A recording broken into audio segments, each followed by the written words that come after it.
দুনিয়াতে আমি বিচারের জন্য আমার বাবা কোথাও ফরিয়াদ করিনি, তাই আজকে আমি দেশবাসীর কাছে, জাতির কাছে এই বিচারের জন্য আমি শরণাপন্ন হয়েছি। গত 5 আগস্ট শেখ হাসিনার সরকারের পতনের দিনে পুলিশের গুলিতে নিহত হন কলেজ শিক্ষার্থী নাসিফ হাসান রিয়ান। ছেলে হত্যার বিচার চেয়ে আদালতে কাঁদলেন সরকারি চাকরিজীবী বাবা। তার বুকে এখানে গুলি করে, এখান থেকে গুলি ভেদ করে পিছন দিকে বাইর হয়ে যায়, তার মাথায় এই ঠিক কানের নিচে এখানে গুলি করে, এখান থেকে গুলি ভেদ করে বাইর হয়ে যায়, এবং আরেকটা গুলি ডাইন সাইডে বুকের ডাইন পাঁজর দিয়ে বেরিয়ে ভিতর দিয়ে বেরোয় না, ওটা হলো ছিঁড়ে উপরের দিক দিয়ে বাইর হয়ে যায়। অন্যায়কারী অন্যায় সহকারী উভয় অপরাধী।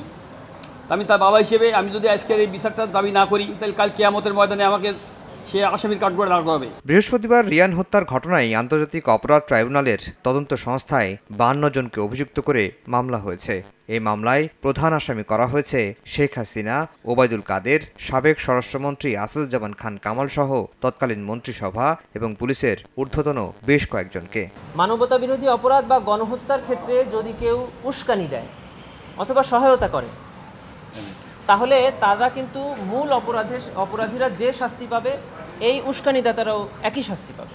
3 আগস্ট প্রধানমন্ত্রীর সঙ্গে বৈঠক করে আন্দোলনে দমন পীড়ন চালানোর উস্কানি দেয়ায় আসামির তালিকায় রাখা হয়েছে শ্যামল দত্ত, ফরিদা ইয়াসমিন, ইকবাল সোবহান চৌধুরী সহ 2 ডজনেরও বেশি সিনিয়র সাংবাদিককে। এছাড়া অধ্যাপক জাফর ইকবাল, মেজবা কামাল, নিঝুম মজুমদার এবং অবসরপ্রাপ্ত বিচারপতি শামসুদ্দিন চৌধুরীকেও রাখা হয়েছে আসামির তালিকায়। আইনজীবী জানান, তদন্তে অভিযোগ প্রমাণিত না হলে বাদ যাবে আসামির তালিকা থেকে। বেশ কয়েকজন সাংবাদিকের প্রশ্নে প্রধানমন্ত্রী উত্তেজিত হয়ে এই ছাত্র জনতাকে, আন্দোলনরত ছাত্র জনতাকে রাজাকারের বাচ্চা, রাজাকারের নাতিপুতি এই জাতীয় কথাবার্তা বলে তাদের উপরে গণহত্যা চালানোর জন্য উনি উস্কানি দেন। সে কারণে সে সকল সাংবাদিক, মিডিয়াকর্মী এবং সুশীলদেরকেও এই মামলা আসামি করা হয়েছে।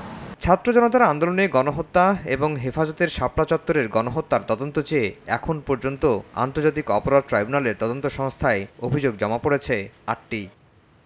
আফজাল হোসেন, সময় সংবাদ, ঢাকা।